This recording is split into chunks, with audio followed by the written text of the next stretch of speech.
रोडें सड़कें तो बना ली, उसको महफूज कैसे बनाएं? आपको पता है कि Balochistan right now is a theater of a great power We game. cannot survive without politics. So politics को आपने दूर कर दिया है. Why is this the case?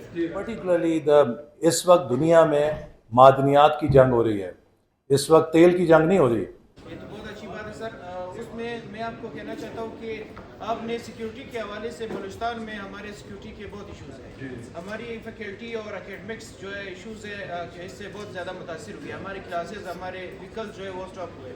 तो ये इश्यूज़ है। आपने रोडें सड़कें तो बना ली, उसको महफूज कैसे बनाएंगे? हमारे शहर मेन क्वेटा सिटी जो है वो अभी महफूज नहीं है। तो आप फेडरल जो है वो इस हवाले से क्या करना चाहिए? और दूसरा ये कि हमारे पास इंडस्ट्रीज़ भी नहीं है। तो उड़ान पाकिस्तान बगैर इंडस्ट्री के, बगैर इकोनॉमिकल ग्रोथ के, मैं तो कहता हूँ कि इसका कोयटा के अंदर सेफ सिटी के प्रोजेक्ट को मुकम्मल किया जाए और उसके ज़रिए काफ़ी हद तक मदद मिलेगी कि सिक्योरिटी की सूरत हाल पे जो स्ट्रीट के ऊपर ब्लॉकेड्स होती हैं उससे हम निजात हासिल कर सकते हैं।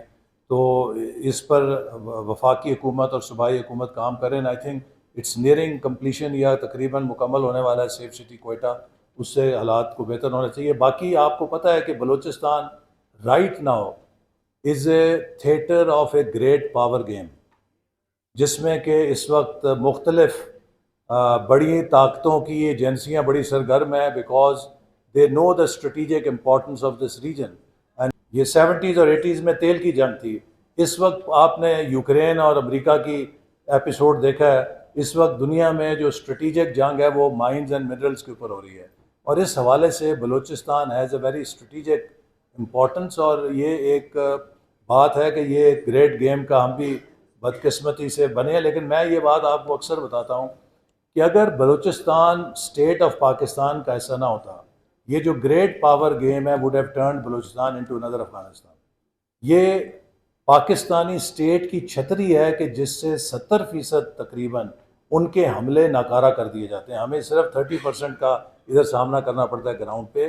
अगर ये मजबूत छतरी ना हो तो ये जितनी, अब मैं नाम नहीं लेना चाहता क्योंकि I am hold a responsible government position, कि जो इस वक्त गैर मुल्की मुदाखलत लोग कर रहे हैं, जो बलूचिस्तान में बदअमनी करना चाहते हैं, उनका जो असल खेल है वो खेलने में इसलिए नाकाम है कि पाकिस्तान के पास एक स्ट्रॉन्ग अम्ब्रेला है, रियासत के पास सिक्योरिटी अपरेटस है जिससे हम उनका मुकाबला कर पा रहे हैं।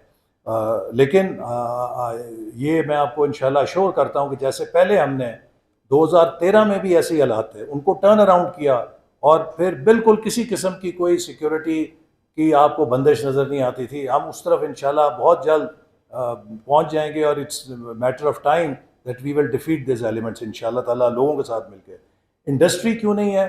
देखिए, industry again I would say कि इंडस्ट्री होती है इन्वेस्टमेंट से, और हमें अगर हम इंडस्ट्री को और इन्वेस्टमेंट को अट्रैक्ट करना चाहते हैं तो we have to make sure कि देयर इज़ पीस। और हमने 2018 में एक स्पेशल इकनॉमिक जोन बलूचिस्तान को दिया था, लेकिन जो नई हुकूमत आई उसने उसको भुला दिया। बुलान स्पेशल इकनॉमिक जोन था, अब उस पर फिर हम बलूचिस्तान गवर्नमेंट के साथ मिलकर काम कर रहे हैं ताकि उस स्पेशल इकनॉमिक जोन में इंडस्ट्री लेके आई जाए। और particularly Balochistan can have a very good marble city, जो कि इंडस्ट्री मार्बल की पूरी दुनिया में अब ख़त्म हो रही है। और यहाँ पर इतना मार्बल है बलूचिस्तान के अंदर कि हम हाई क्वालिटी, यहाँ पे अभी भी जिस तरह बारूद के साथ वो उसको किया जाता है उसकी वैल्यू ख़त्म हो जाती है।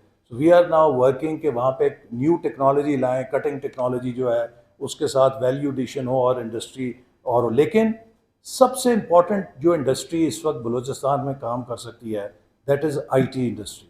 उसके लिए आपको कोई पपैरा फनीलिया की ज़रूरत नहीं है, उसके लिए IT स्किल्स की ज़रूरत है। और इसीलिए we would like to see in next 5 years Balochistan becomes a hub of innovation, it becomes a hub of software parks, कि जहाँ पे नौजवान IT के ज़रिए अपनी सलाहियतों को बरूए कार लाएँ और पाकिस्तान के लिए एक्सपोर्ट्स जनरेट करें। जो मेगा प्रोजेक्ट्स हैं, देखिए उसमें स्क्रूटनी इसलिए ज़रूरी होती है कि end of the day these are are national resources.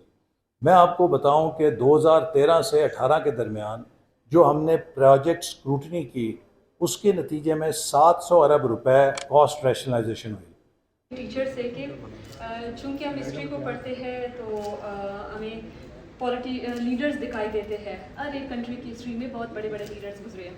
And ہماری کنٹری میں آئی لو مائی کنٹری بٹ جب ہم لیڈرشپ کی طرف جاتے ہیں so one and only leader ہم قائد اعظم صاحب کو دیکھتے ہیں.